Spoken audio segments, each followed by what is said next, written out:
Habari zenu wa Tanzania bwana. Kuna tukio moja limetokea jana nyumbani usiku mama yangu, nikaona hili jambo nisilikalie kimya kwa sababu mzazi wangu atakuwa anaishi kwa hofu na mashaka kuona kama watu watakuja kumteka.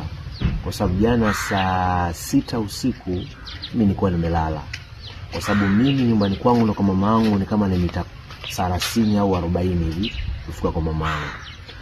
Sasa mida kama saa 6 usiku nilikuwa nimelala, nikaa nasikia kelele, fungua, wanataja jina la mama yangu. Mama Mwira fungua.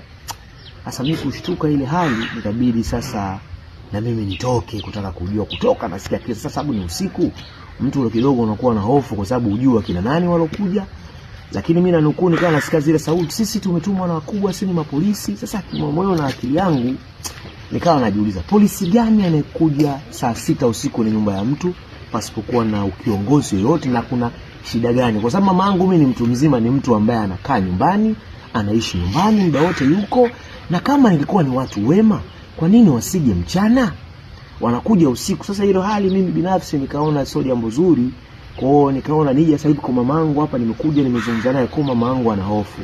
Kwa hiyo mheshimiwa mkuu wa mkoa, mheshimiwa waziri mkuu, Mama Samia, nataka mama yangu bwana mumsaidie ili aweze kuwa na amani, ili aishi kwa amani, sababu ashakuwa na hofu mambo ya kufuatana usiku haya majumbani kwa watu, kuanza kugonga milango na kutaka kumchukua mtu usiku pasipokujua na sababu. Sisi tunataka hawezi kulindwa kwa sababu mama yangu ana hofu mpaka hivi sasa.